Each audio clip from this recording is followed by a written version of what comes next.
Okay guys, today I'm going to go over how to write an equation in slope-intercept form and standard form if you're given a slope and the y-intercept.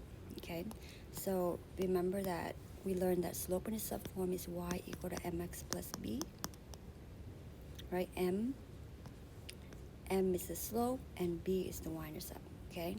And also that standard form is ax plus by equal to c. And the restriction for a, b, and c is they cannot be of fractions, and a has to be positive, okay? So keep that in mind. So let's look at number one. So the direction here is to write the equation in slope-intercept form and also standard form, okay? So step one, we're going to write it in slope-intercept form first. That's the easiest. So y equal to mx plus b. That's slope-intercept form. So you're given m and you're given b. All you have to do is plug it in. So y equal to 3x plus 6. So you're done with slope-intercept form.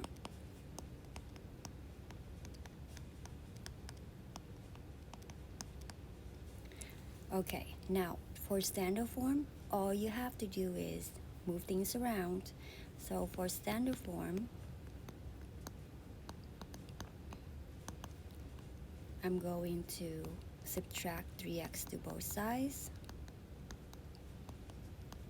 Then you get negative 3x plus y equal to 6.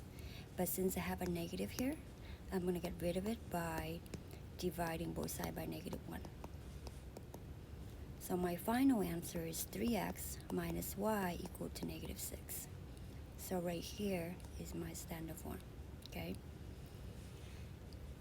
Let's move on to number 2. In number 2, for slope-intercept form, I'm going to go y equal to negative 2x plus 0. But we have plus 0 right here. Is it necessary to write it in? And the answer is of course not. We don't need the 0 there.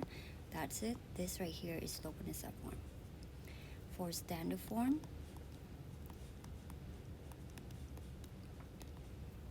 I'm going to add 2x to both sides. Then I get 2x plus y equal to 0. And it satisfies the condition, which is no fractions for a, b, and c, and a is positive, okay? So this right here is my standard form. Let's move on to number 3. In number 3, it's harder because there's a fractions, right? But the idea stays the same. So slope-intercept form, it's going to be y equal to 1/2 x plus 5, and you're done. Standard form, notice we have a fractions and x on the other side. So I'm going to subtract the 1/2 x to both sides. Then I get negative 1/2 x plus y equal to 5. But notice we have a fractions right here. So we're going to, again, we're going to make everything into a fractions, right? Then we're going to put this over 1 and 1 here. Then convert everything to a fraction. So I'm going to multiply this by 2 over 2 because we need everything to have the same denominator.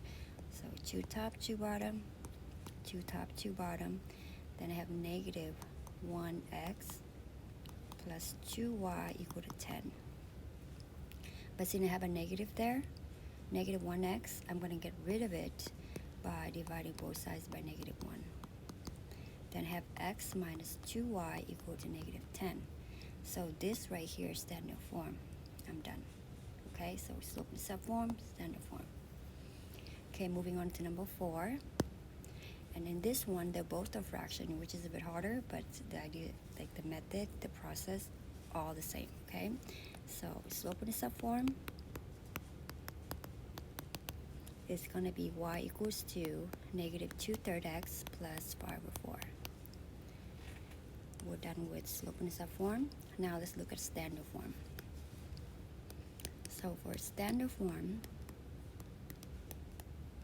I'm going to work from the slope-intercept form. I'm going to move the negative 2/3 x to the other side. So I'm going to add 2/3 x. Wait, that's messy handwriting. Let me fix that. Then I have 2/3 x plus y equal to 5/4.